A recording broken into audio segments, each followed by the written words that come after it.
Hello again, everybody. My name's Tyler Casey, and I'm the author of Disability and Me. And today I'm joined by three guests, and I am thrilled to have you all here, all the way from the United States. Misha, if you want to introduce you all. Hi, everyone. My name is Misha Nicholas. I'm 27 years old, and I have around, 5 years of experience in the comms field.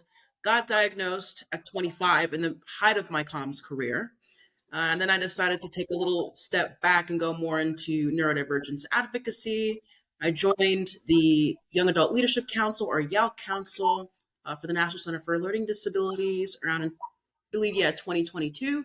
And that's where I met the, I would say, greatest people, sometimes like pretty much the goats of the movement, like Michelle Johnson. And guys, I'm going to give you a great entry. You know, get used to it by now. And honestly, these two, I mean, their background, they can, kind of explain it a little bit after I've been talking, but it's really centered around disability justice advocacy work for, neurodivergent folks just like us. And stay tuned. Rachelle, do you want to take it away? Yeah, my name is Rachelle Johnson. I have dyslexia, ADHD, and anxiety, as well as learning disorder not otherwise specified. And I was early diagnosed and been very lucky to be involved in the disabled community for most of my life, and got into disability advocacy starting in early high school, just trying to understand why there were differences in achievement among especially those with specific learning disabilities such as dyslexia, and wanting to understand how we can best support disabled students to thrive. And since then, really a big goal of my mission has been making sure that disabled voices are highlighted in disability spaces and in the movement. I eventually now work in research. I am a PhD student where in the United States where I research dyslexia and the various environments and emotions children experience while reading and how that impacts their reading development, while also working in my free time as an advocate, trying to not just get my research out there, but also make sure that disabled people are involved in this movement. My name's Stevie Mays. My work, I would consider myself a disability advocate. What this has looked like over the years has spanned many different avenues and approaches. I've worked as a respite worker, or some would call it a paraprofessional or care provider for folks with autism. I've worked as an educator for non-speaking autistic folks who spell to communicate. A self-claimed term for that community is either typer or speller. Love that role. My current work, it's really cool. My current work is as an alumni advocate with the National Center for Learning Disabilities, which is how, as Misha said, Misha and Rachelle and I met.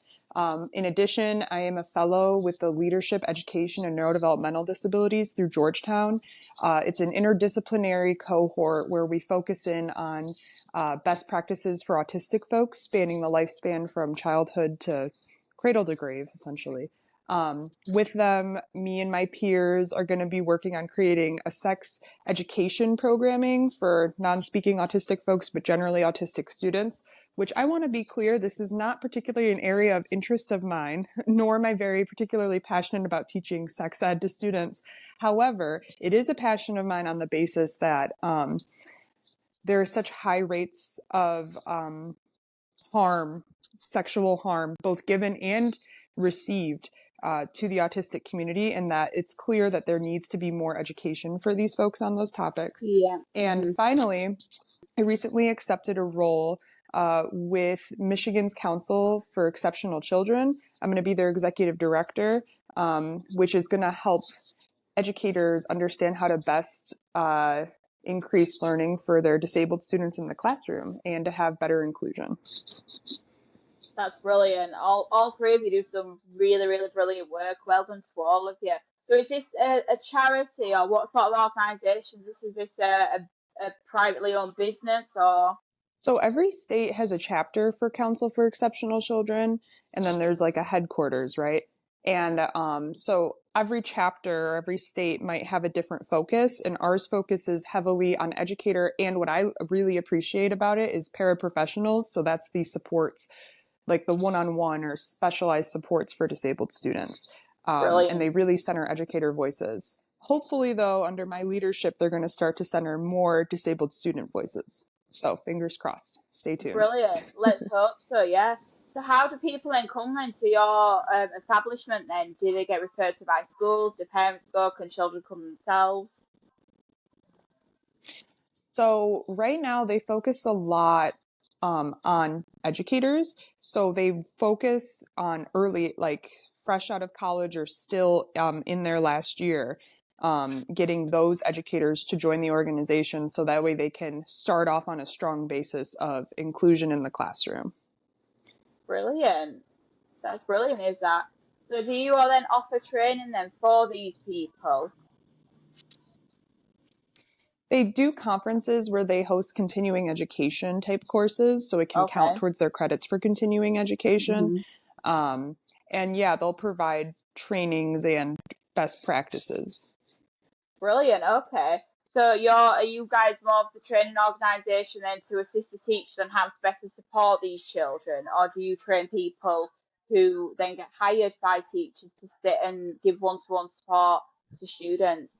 It would be the first where it's people that are already educators and people that are already paraprofessionals, including parents as well. Parents are also in the mix, would come to us wanting to gain more perspective on general inclusion. And hopefully we're going to increase our general educator as opposed to just special educators within our audience.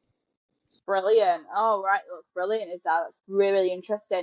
So not only in your own job role, but also personally as well. You've all said what your disabilities are.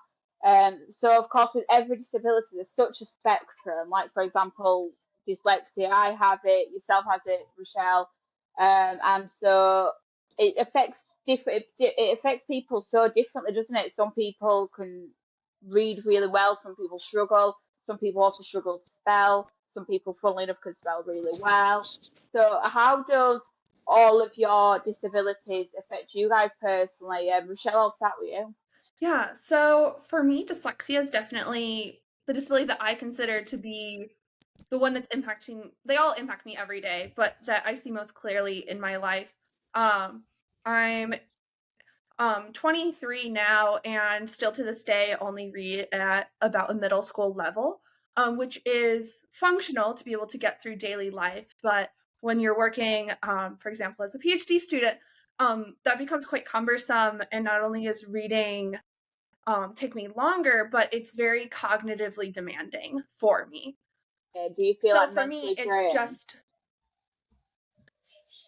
yes, like my brain gets tired. So I might be able to read an article, but it might take me just twice as long, as well as feeling completely exhausted by the end and also not Mm-hmm. having as good of comprehension. So Yeah. for me, a lot of my time reading, I use a lot of assistive technology to be able to read everything, but that also means getting access to that technology. I feel like when you use assistive tech, you have to be really good at technology to learn how to make your things accessible. And then my ADHD of just being able to organize things, and that's more, I would say, in like my personal life. I'm learning how my ADHD can impact things like just figuring out how to keep my life organized, how to clean my home, and then the anxiety on top of that. Of I think I would have had anxiety either way, but I think being disabled, there is so much pressure to perform and to prove yourself, and I think that that has really impacted my anxiety of knowing that I am disabled. I can't really hide my dyslexia.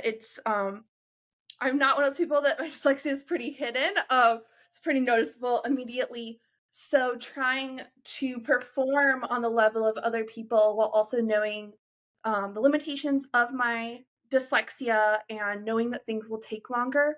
But then I now work in a career where I research dyslexia. So while it definitely makes my job harder, I think I also see the being able to bring a dyslexic perspective to dyslexia research has helped my research, I think, be more representative of the experience of being dyslexic.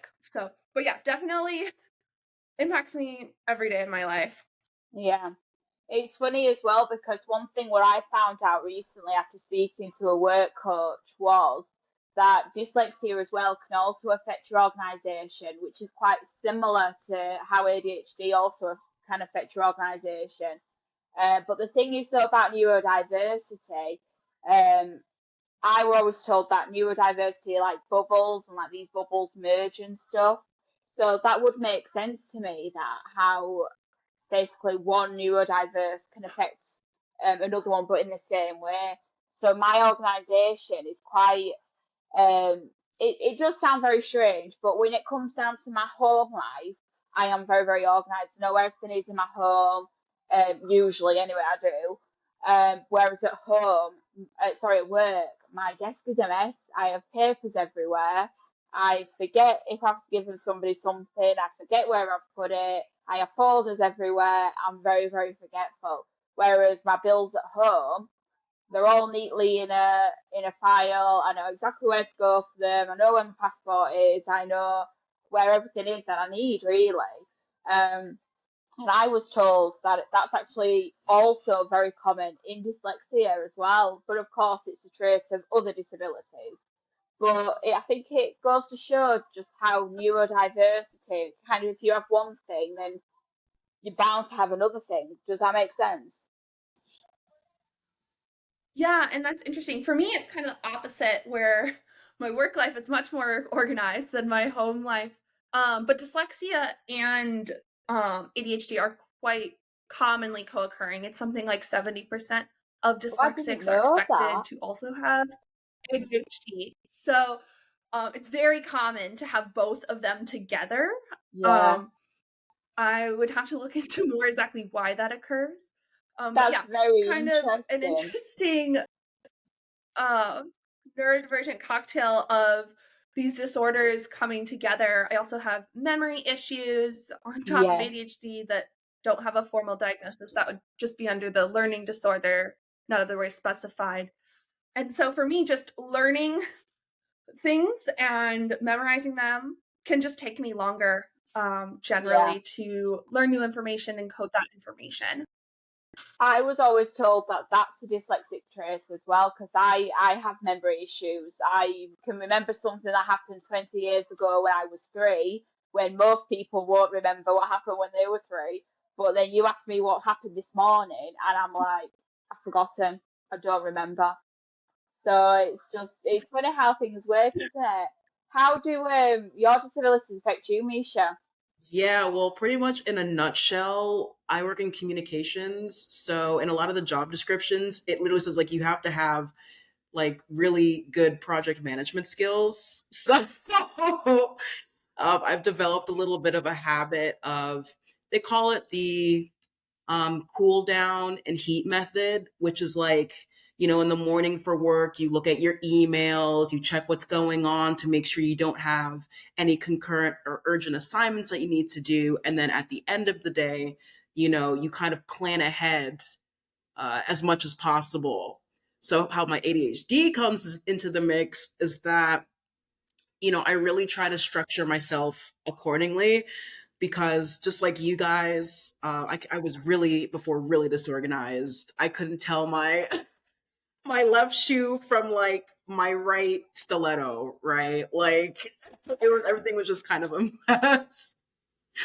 So in a good way, my ADHD has helped me become more organized. But you have that flip side of like, um, I don't want to say it was people pleasing culture, but especially in the office, right? Like sometimes you feel like you already have something more to prove, Yeah. and to other people specifically because you're already deemed as being difficult or your Oh, yeah. organizational skills might not be the best for like, an organizational kind of job. Yeah.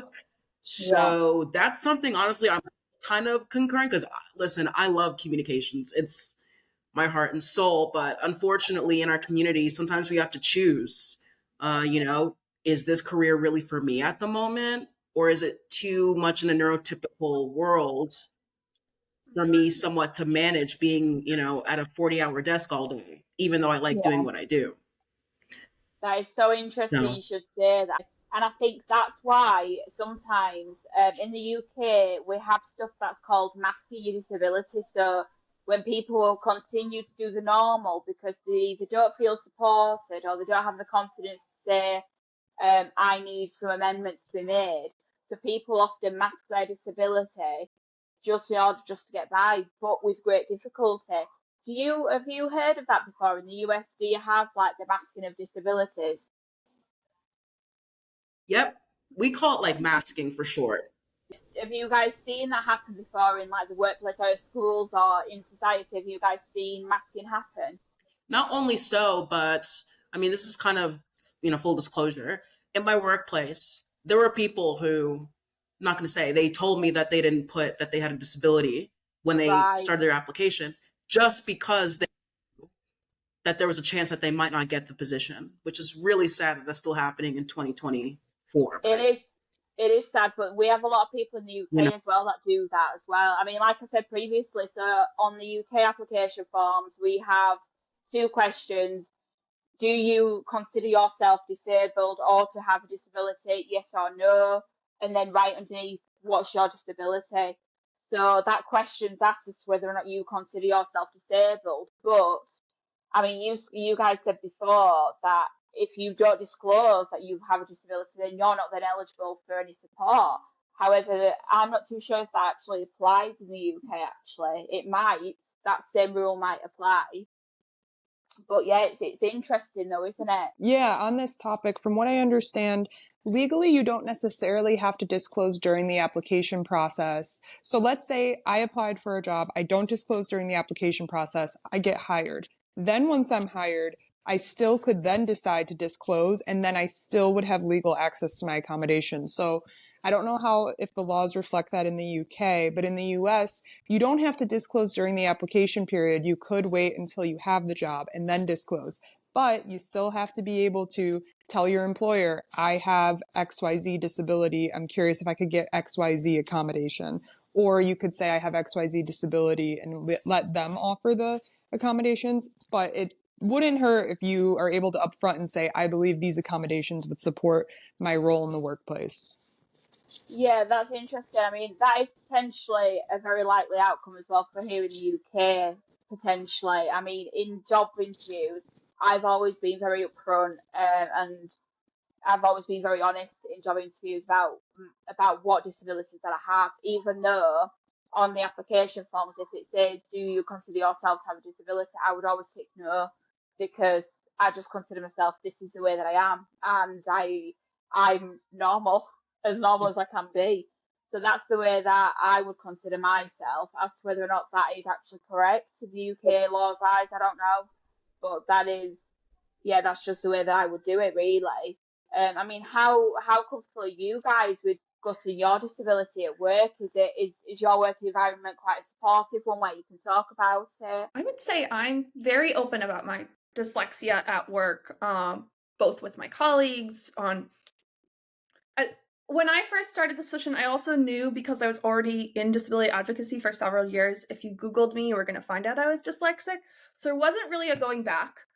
But as I said at the beginning, part of why I got into disability advocacy over 10 years ago was because I didn't see disabled people's voices leading the conversation and being given a seat at the table in disability. Yeah, And I wanted to be able to be one of those people who was out, who was very outright about the fact that I was dyslexic, knowing that that would create barriers for me, but also knowing that that is where I wanted to see our society go towards, was being able to be out as dyslexic. I also know that the position I'm in is not a place where a lot of people with specific learning disabilities often are able to get positions, especially since being in academia with a disability in academics, showing being a representation in that space is very important to me. So I decided pretty early on in my career that I was not going to hide my dyslexia. yeah, good. So you shouldn't, absolutely. I think it's important though for employers though to provide a safe space though for people with disabilities though to share that. There's a Oh yeah. lot of misunderstanding about disabilities, and there is a lot of I think you guys are in a job though very much working around disabilities. You guys in your job role will be a lot more aware about how disabilities affect an individual, even different disabilities that you might not have, or might not be diagnosed with, but you guys are a lot more aware about other disabilities and how it affects people. Whereas in my industry, and in all the other industries as well that I've worked in, disability has never been kind of the forefront. And there have been many times in the past where I feel like I've been accepted into a job on the basis of the fact, well, she'll make us look good, she ticks the box for us, we can show we're being divergent because we've hired her. And albeit that works in my favour, of course, because I've got a job that I wanted, but I mean, is it necessarily right or even morally right to hire somebody just because it makes the business look good without potentially you not being able to support them properly? That's quite a common problem that in the workplace. So in the workplace that I see anyway, it's quite a common problem, and that a lot of workplaces do really. That's bad. Do you guys have that a lot in the US? I think, unfortunately, even when employers have good intentions of hiring folks with disabilities, and this, quite frankly, on some level is to the benefit of each individual disabled person, workplaces may have presumptions or assumptions about how to accommodate that individual with a disability, but it's ultimately going to be that individual who's the self-expert on what is going to be most supportive for them.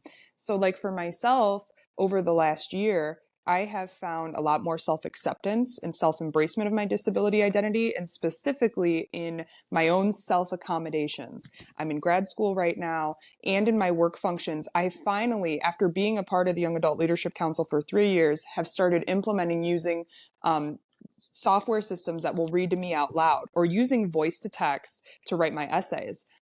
Oh my goodness, the cognitive load lifted, and the way I can tell you explicitly, I literally can never again just sit down and write an essay. There is Yeah. no way I can ever do that again because it is so much easier now.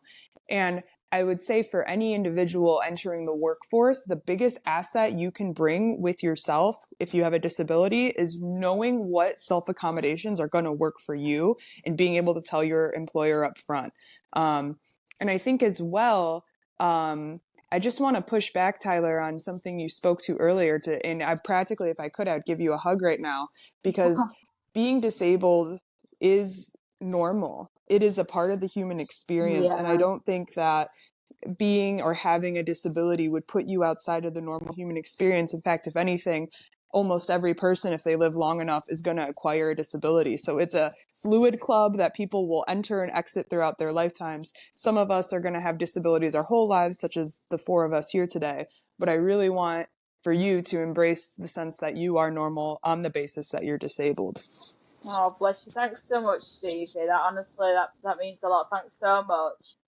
I mean, yeah. I mean, unfortunately, I do choose to work in the industry that I work in, and I feel like I've had to fight for my right really to be there. And even when it comes down to mainstream schools, in my primary school, I was really, really supported. In my high school, I was not supported at all.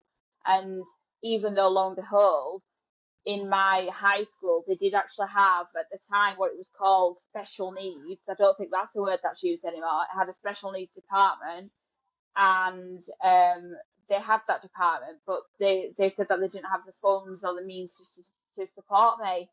So it's difficult, really. I feel like I've really, really had to fight for my right to be in the workplace that I'm in the industry that I'm in a mainstream school, and all of which never actually received support. And now looking back, I feel like I was never really welcomed there. I feel like I forced my way in, really.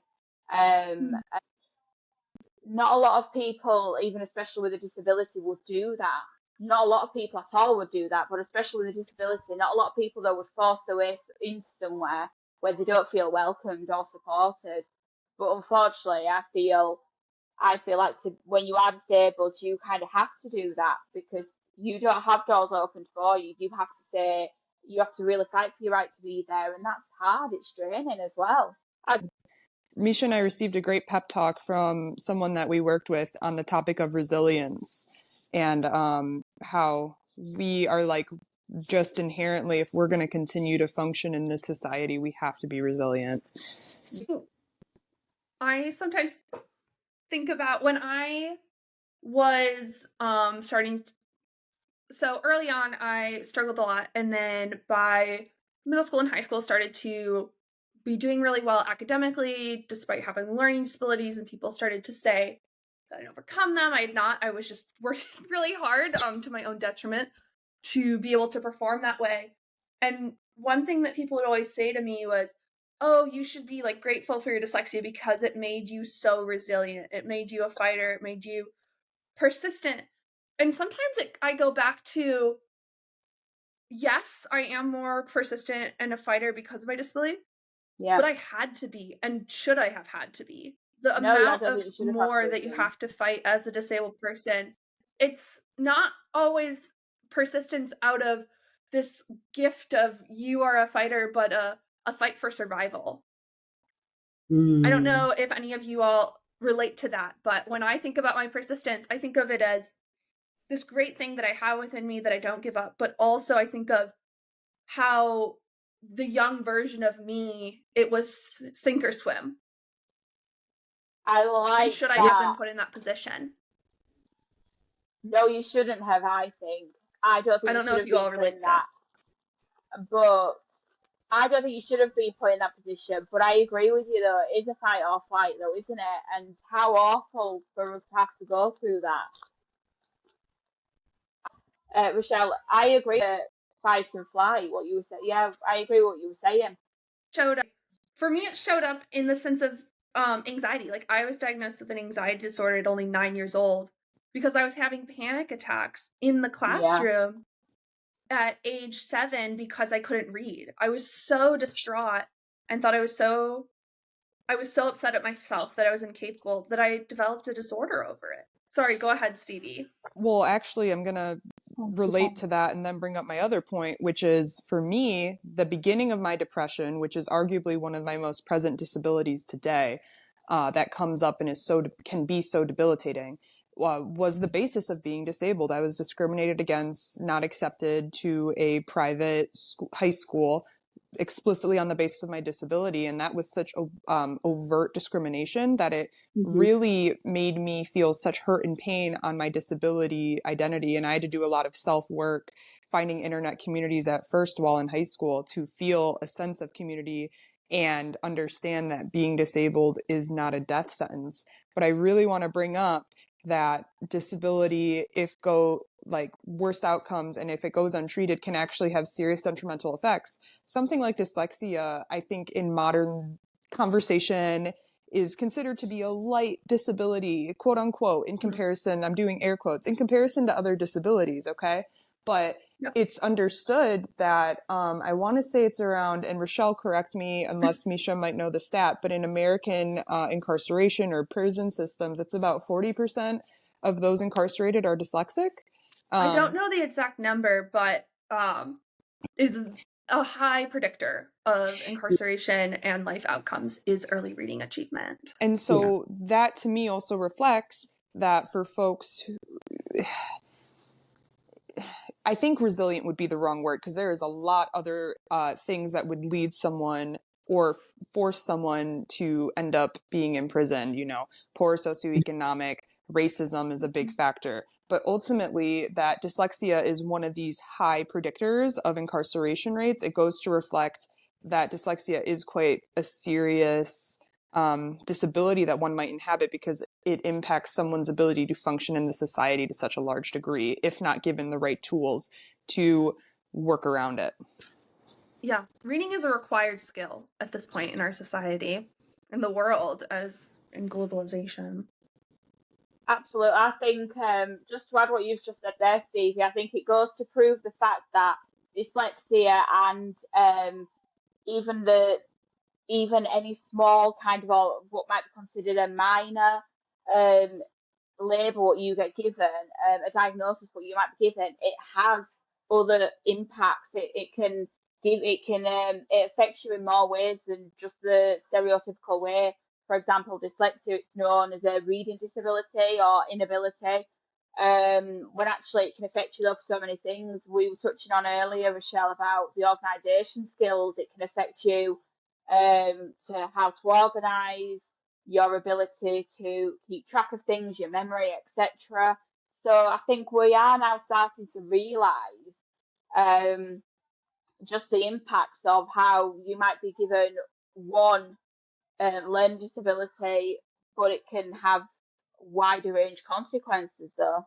It's also interesting why, like, how Stevie brought up the incarceration point, because that pretty much states that there's only a certain circular way of thinking about what is deemed as, for example, accessible for all, right? Like, as readable.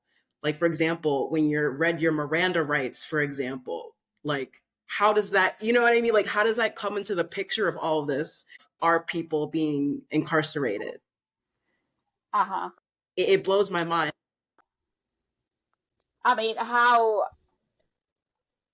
can we ensure for future as well though that kind of stops happening? For me, it's a lot about early identification of these disabilities and getting students early resources. Because, for example, something like learning disabilities, dyslexia, ADHD, they start, they're there for your whole life, but they occur in elementary school. And if you can help a student read at that point, you can help set them on a better trajectory. But if instead they continue to struggle, it becomes, okay, now you can't read, so now you don't do well in your other classes, and now you can't fill out a job application. And so early identification, early intervention, and also I think community resources and supporting the disabled community. Also, definitely, like, I don't want to say instill like this fight or flight, right? Like, you need to always stand up for yourself, because there are times where you get burned out, right?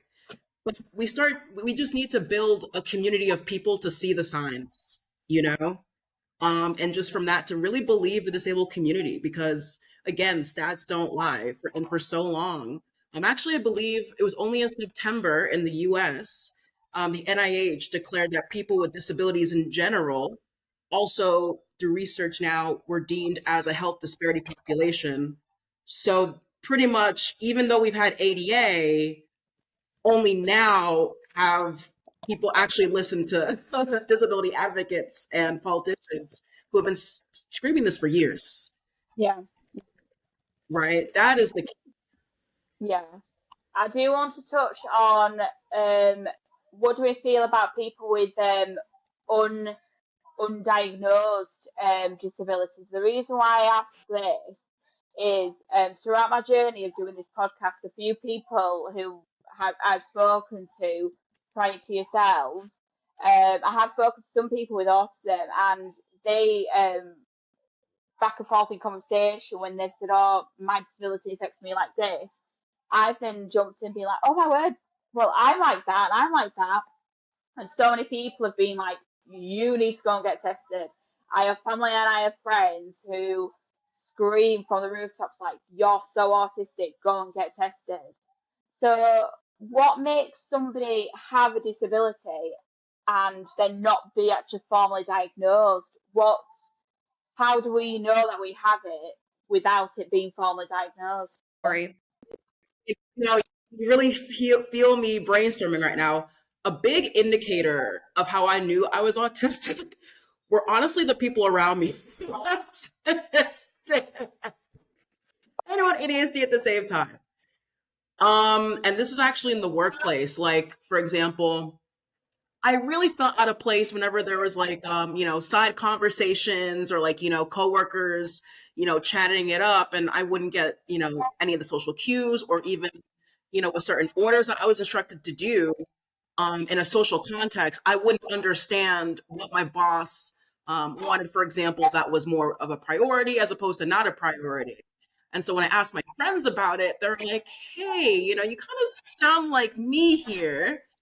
That's definitely a big indicator. I think number two, and be careful with this, everyone, a lot of like online chat forums of people who are autistic also to really help me out just to understand kind of like where I was coming from, because unfortunately when it comes to still the fight for an autistic diagnosis, so many women are getting undiagnosed due to specific traits that are deemed as liking trains, for example, and hyperfixated say on one subject. It's very stereotypical traits, which I'm like, I don't think I fit into this. So let me just actually get the real experience, right? I've actually heard also too someone of they were trying to get a formal diagnosis, but they were actually denied of getting that diagnosis. Like they thought that they weren't autistic, even though they felt that they were autistic. So yeah, there's a little bit of that going on as well. It's difficult, but we definitely need a community right now of people to support one another and to identify the signs, right? Yeah, absolutely. I mean, we speak briefly about this earlier, how it is very easy for women to be missed to be autistic because it's known, isn't it, to be for more boys to have autism than women, and women can mask it easier. And earlier, like I said, in the UK at the minute, we are now starting to find out and recording the fact that more women are now coming out autistic, but later in life because they've managed to mask it better. I mean, what's the autism rate in the US, and is that a high rate, or is it still considered to be more boys than girls? If you don't mind, I'll jump in here. This is Stevie. The rates of autism has increased drastically over the last 30 years. I think it's a combination of a lot of things. It used to be less than 1% about 30 years ago, and now it's at around 2%, which doesn't sound like a drastic jump, but it really is holistically. I think it's because folks are starting to understand and recognize when it's autism versus other intellectual or developmental disabilities. Um, and I think that there is becoming a bit more of an awareness that girls and women autism is just as prevalent for girls and women. Mm-hmm. I don't want to say that as fact because I know boys are still being diagnosed at a higher rate, but just even to me, well, I'm going to stop there because I think I'm getting too theoretical and not going to stick to the facts. And I just also want to voice an interesting nuance as well, which is that there is an odd amount of both privilege and disadvantage to going undiagnosed. And some of that could be, school and medicalizing systems can be harmful for autistic individuals. And as well, folks might not have access to a general education when they have that diagnosis. But however, at the flip of that coin, when you go undiagnosed your whole life, then when you enter adulthood, especially outside of university or college settings, and you're just kind of expected to function in society, you have way less tools at your disposal that you may have had if you had received some of these services. And I would argue they're completely different, ADHD and autism. I shouldn't say completely, but the emotional dysregulation I experience as an adult with ADHD that went undiagnosed or untreated, it was diagnosed, but untreated, is more debilitating than the disabilities that have had treatment.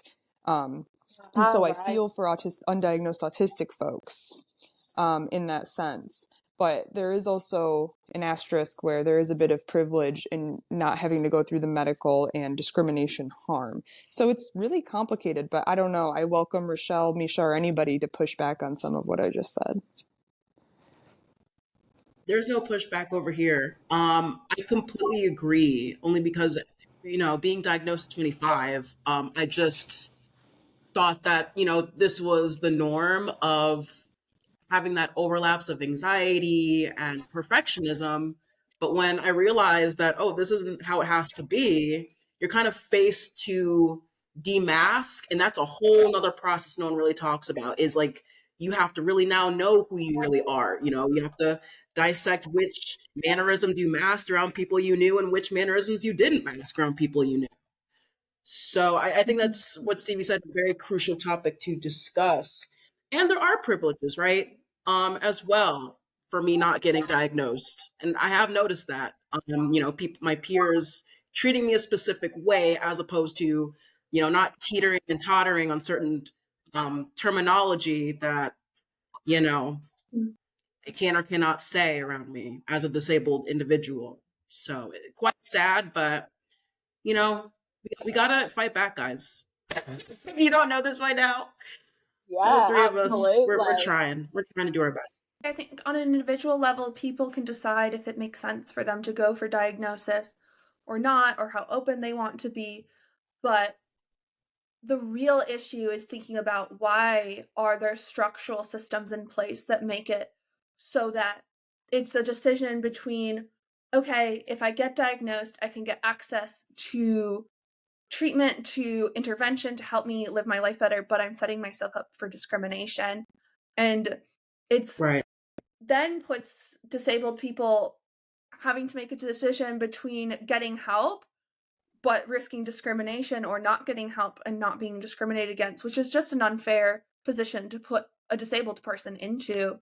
And instead looking at how can we create systems so that people can get the help that they need without and reduce this discrimination that disabled people deal with. Very interesting point of view is that, Rochelle. I really do like that. So just to wrap it up, I do just want to ask you, what do all of you want to see for the future of disabilities, i.e., to touch on before, the support out there, the undiagnosed support, the diagnosis support, etc. Misha, do you want to go first? Yeah, I'm sorry. I'm a little hard of hearing during this time. My apologies. Oh, it's okay. It's okay. No, don't worry. So I just wanted just to ask you all, what would you like to see for the future of disabilities in terms of the support for diagnosed and non-diagnosed people? I think I'll go first. Definitely have more neurodiversity, not only in the workplace, but in higher management positions to where, Love it. it can become a Mhm. culture of just, I think, more self-acceptance. And not only that, Yeah, but in DEI programs in itself, we need to talk about neurodiversity. I mean, I can't say how many times I've been to DEI trainings and it's not discussed at all. I love that. Absolutely, yes, I agree.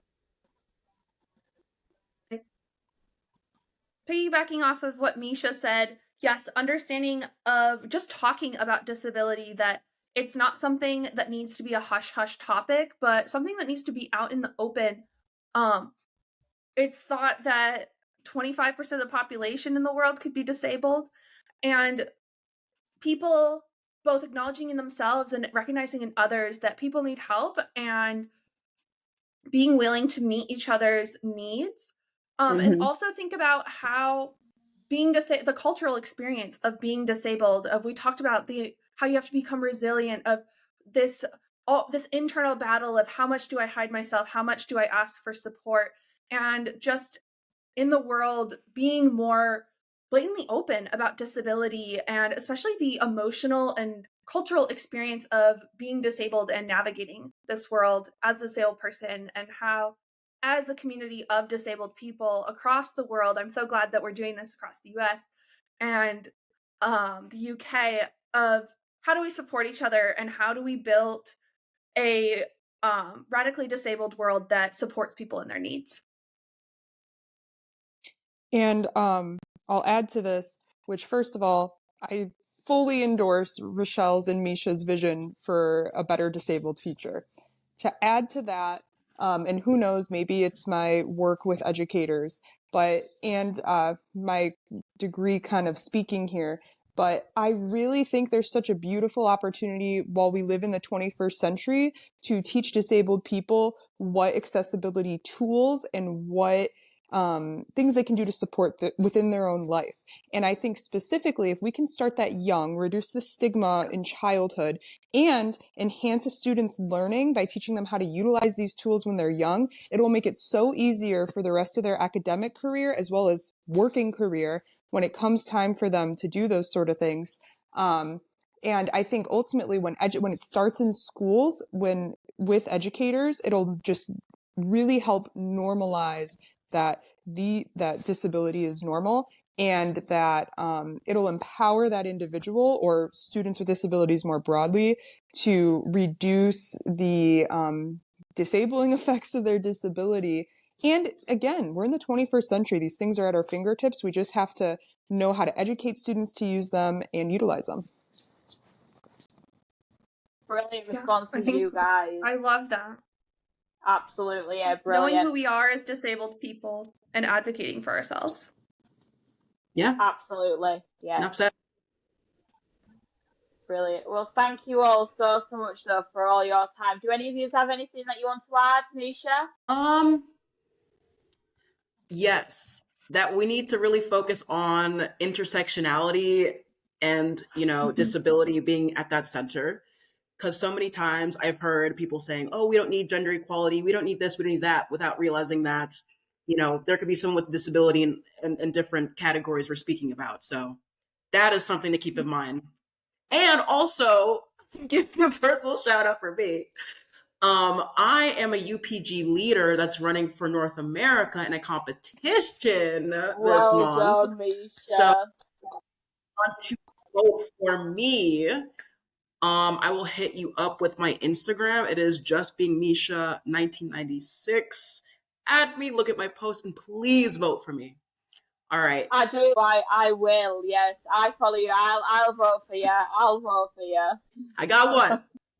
Thanks, Good. Tyler. So you should. So you should. This is a platform to do this, Misha. So all of you, we have to do this for ourselves because nobody else in the world does it. So we have to do it. That is what this is about. Do it. That's true. I did it. And I'm taking the mic over to anyone else. What do y'all think, Stevie or Rachelle? Misha, I think what you said was spot on. I think we need to really center intersectionality in all of our work, especially activism work. And I think seeing the disability justice wave, which is the second wave of disability activism, intersectionality is like one of the first key principles of such. I would highly recommend for a disabled individual trying to get more in touch with their disability identity to try to find some creators that are disabled disability advocates to follow. I'd recommend Alice Wong's book, Disability Invisibility. You can get it on Audible. That's how I took it in. It's a good deep dive, but also great, I would say, entry point in kind of understanding the current disability movement. Brilliant. Rachelle? Yeah. I would say, yes, intersectionality, and yeah, I think that's a great place to end. I don't have anything to add. Thank you all for being in community with me and for your voices being a part of this movement. Yeah, I was so glad to have this conversation with you all today. And thank you so much, Stevie, for joining, and you, Rachelle, and me. Cannot thank you enough for introducing me though to the pair of them, and for you volunteering to come on too. I really, really appreciate it. Thank you. Thanks. Thank you. Have a lovely day, you guys. See you soon. Have a lovely Bye. day. See you Lovely soon. night. Bye. Bye.